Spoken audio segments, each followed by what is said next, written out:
আসসালামু আলাইকুম, কেমন আছেন সবাই? Welcome to my channel to another blog. তো আজকে আমরা সকাল সকাল চলে গেছিলাম বাইরে নাস্তা করার জন্য। বাসায় কোনো নাস্তা বানাই নাই। তো এই তো আমরা গিয়েছিলাম বাংলা ক্যান্টিনে। মালয়েশিয়াতে বাংলা ক্যান্টিন আছে। তো একদমই বাংলা খাবার পাওয়া যায়। চাইলে আপনারা বাঙালি যেরকম রান্না করে ওরকমই খাওয়া যায়। যাই হোক, আমরা বেশি কিছু খাই নাই, শুধু চিকেন ফ্রাই আর ক্যারেট জুস আর লাভি রুটি খাইছে। আর ওর বাবারা সবাই তো মিলো পানাস বলে, এখানে মিলো পানাস খাইছে। আর লাবিবও মিলো পানাস খাইছিল। আর আমাদের সাথে এক আঙ্কেল গেছিল, মূলত লাবিবের বাবার কাজ করে উনি। তো ওনারেও ফোন দিছিল, পরে উনি হয়েছিল, সবাই একসাথে বসলাম, ভালোই লাগলো। যাই হোক, সকালের খাওয়া দাওয়া শেষ করে বাসায় আসলাম। আসার পরে একটু রেস্ট করছি।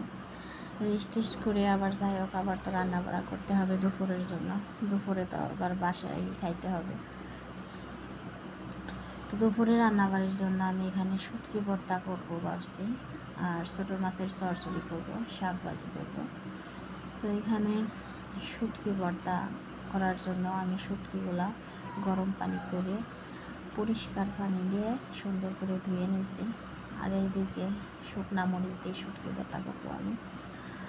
আর এই পাশে পেঁয়াজ রসুন ওইগুলাও পরিষ্কার করে ধুয়ে কেটে ছুলে দিছি। এখন আমি মরিচগুলা আগে ভেজে নিতেছি। মরিচগুলা আমি একটু মরিচ বেশি নিছি, কারণ লাবিবের বাবা ঝাল অনেক পছন্দ করে। আপনারা চাইলে মরিচ একটু কমায় নিতে পারেন, সমস্যা নেই। তো যেহেতু ঝাল পছন্দ করে, ঝাল তার খুব প্রিয়, সেই জন্য আমি ঝাল একটু বেশি নিছি। মরিচটা আগে ভেজে রাখলাম, যাতে একটু ঠান্ডা হলে মশমশা হবে, ভালো হবে।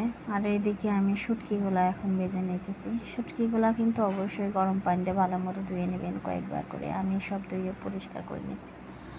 এই তো আমার শুটকিগুলো একটু লাল লাল করে ভেজে নিতেছি। শুটকিগুলো আমার একেবারে দিনই কাঁচা কাঁচা থাকে না, তা না হলে কিন্তু আবার অন্যরকম গন্ধ লাগবে। যেহেতু শুটকির গন্ধ আমার ভালো লাগে না, এই কারণে আমি একটু যেরকম লাল লাল করে ভাজি করে নিছি। আর যাতে গুঁড়া করতেও, ব্লেন্ডারে যেহেতু ভর্তা করতেও যাতে সমস্যা না হয়, দেখেন একদম লাল লাল করে ভাজি করে নিছি। এদিকে এটা উঠিয়ে রেখে পেঁয়াজ রসুনগুলো দিয়ে দিলাম। পেঁয়াজ রসুনগুলো পরিষ্কার করে ভাজি করে নেব। পেঁয়াজ রসুনগুলো পরিষ্কার করে ধুয়ে নিয়েছিলাম, ধুয়ে কেটে এখন আমি লাল লাল করে ভাজি করে নিয়ে উঠিয়ে নেব। এখন এই তো আমি মরিচটা আগে ব্লেন্ডার করে নিয়েছি, গুঁড়া করে নিয়েছি। এখন মাছটা গুঁড়া করে নেব।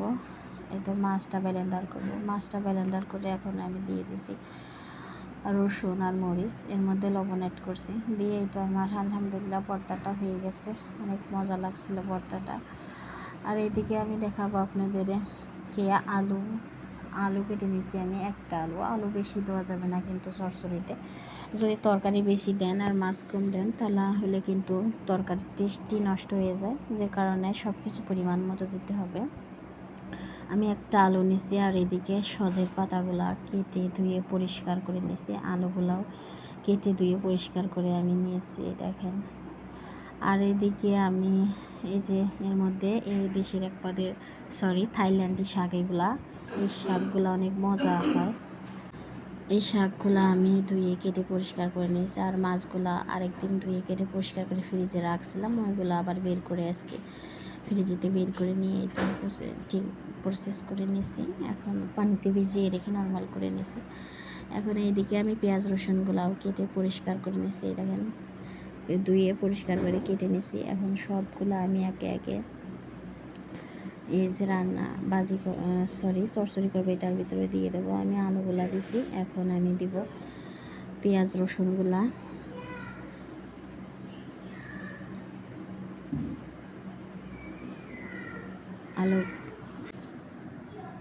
আলুগুলা আমি সবগুলা উঠিয়ে নিলাম। এখন আমি পেঁয়াজগুলা দিয়ে দিছি, মরিচ দিয়ে দেবো। এরপরে এই শাকটা ছিল ওটাও দিয়ে দেবো। এই শাকটা অনেক মজার, তাহলে একটু সবজিও লাগবে, আবার আলুর ভিতরে অনেক ভালো লাগবে। তারপরে লবণ দিয়ে দিলাম, এটা হচ্ছে জিরার গুঁড়া, সজের গুঁড়া, হলুদ,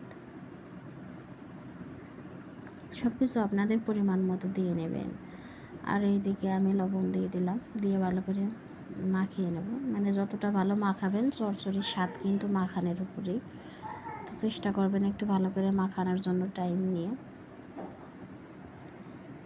তো আমি মাখিয়ে নিছি, এখন দিয়ে দিলাম সজের পাতা। আপনাদের অপশনাল, সজের পাতা কেউ রান্না শেষ হওয়ার আগে দেয়, আবার পরেও দেয়। আমি এখনই দিছি, আমার কাছে মনে হয় এখন দিলে মনে হয় তরকারির ভিতরে সজের পাতার ঘ্রাণটা পরিপূর্ণভাবে যায় আর ভালো লাগে। এটা আপনাদের ইচ্ছা মতো নামানোর আগে সে তরকারি রান্না হওয়ার আগ মুহূর্তেও চাইলে আপনারা দিতে পারেন।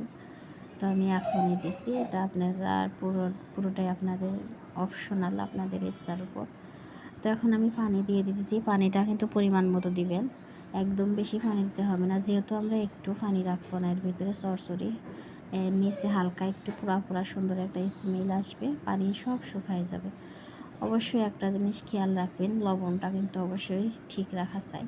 তো আমি এখন লবণ দিয়ে দিছি, পরে লবণটা চেখে দেখবো ঠিক আছে কি না। আর এইদিকে আমি শাক ভাজি করব, যে কারণে পেঁয়াজ মরিচটা আমি আগে ধুয়ে কেটে পরিষ্কার করে রাখছিলাম। পেঁয়াজ মরিচটা আমি লাল লাল করে ভেজে নেব। পেঁয়াজ মরিচটা একটু লাল লাল করে ভাজা হলে শাকগুলো দিয়ে দেবো। তো আমি শাকগুলো আগেই পরিষ্কার পানি দিয়ে ধুয়ে কেটে পরিষ্কার করে একপাশে রেখে দিয়েছিলাম, যেটা অফ ক্যামেরায় আপনাদের দেখানো হয় নাই। তো এদিকে দেখেন আমার পেঁয়াজটার মরিচটা ভাজি হইতেছে, তেমন আর একটু ভাজি হবে, হয়ে সারে নাই এখনও। যদি পেঁয়াজ মরিচটা হালকা একটু লাল হয় তাহলে সুন্দর স্মেল হয় শাকে। তো হয়ে গেছে দেখেন আমার, এখন আমি লবণটা দিয়ে দিতেছি। তো শাকটা প্রায় রান্না এদিকে আমার শেষ হয়ে আসলো। শাকটা রান্না হলে আমি রান্না শেষ করে নেব।